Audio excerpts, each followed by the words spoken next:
Abomey-Calavi fait partie des 9 communes de la phase pilote du projet asphaltage. Il s'agit du lot d'ISA pour 18 rues à asphalter sur 26 km. La mission de contrôle a annoncé un avancement de 16% pour un délai consommé de 46%.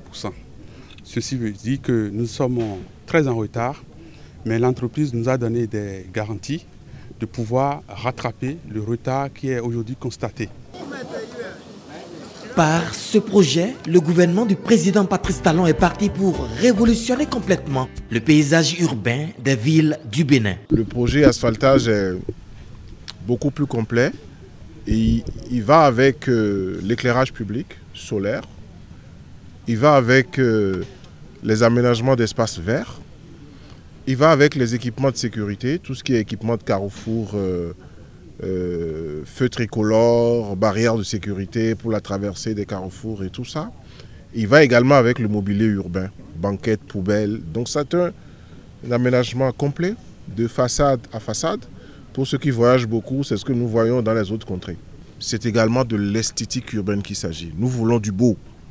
Et le chef de l'État insiste là-dessus. Dans la foulée, des caniveaux ont été rejetés. Les caniveaux que nous avons rejetés étaient fabriqués avec des moules en bois. Ce n'est pas dans le cahier des charges. Le cahier des charges impose des moules métalliques avec des lubrifiants nécessaires pour mettre en œuvre, pour décoffrer, pour tout ça. Nous avons veillé à ce que ce détail-là soit assuré. Et le résultat est là. Les dallettes ébréchées, les caniveaux un peu gondolés. Quand on marche dessus, on n'est pas à l'aise. Il faut qu'on ait du plaisir par rapport à ce que nous apportons.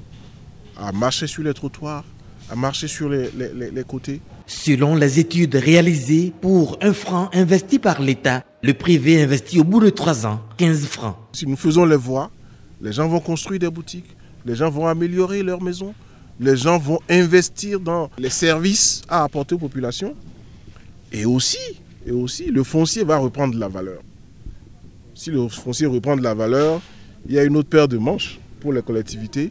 Comment est-ce que cette plus-value foncière qui est apportée par l'investissement est prélevée pour le compte de la mairie, parce qu'il faut que la mairie ait les moyens d'entretenir l'infrastructure qui est là.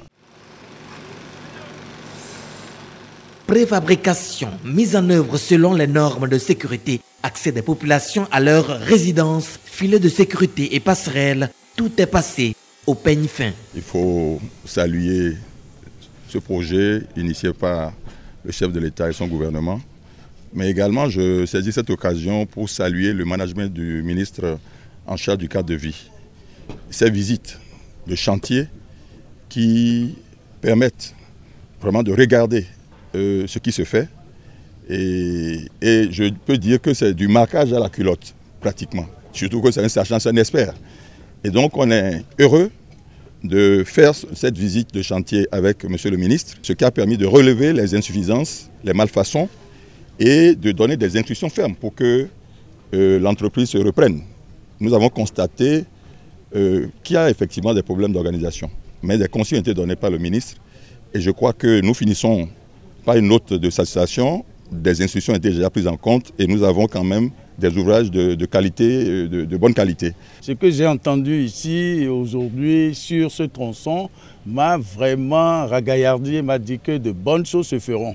Parce que c'est la population seule, du reste, par les années antérieures qui se plaignait et aucune oreille ne les écoutait. Mais j'ai vu un technocrate vraiment au cours du travail. Et moi-même, maire, j'étais tellement surpris de savoir qu'il y avait beaucoup à apprendre. Nous sommes aujourd'hui sur le terre-plein en fait, des préfats. Mais nous avons constaté qu'il y avait des malformations sur le terrain. Et vraiment, ce qui est dit, et rejeter même certaines malfaçons, permet de dire aujourd'hui que nous aurons des œuvres réellement à l'image de la Chine que nous avons visitées nous-mêmes. José Tonato a promis que l'équipe en charge de la réalisation du projet va être revisitée pour s'assurer de l'état des compétences.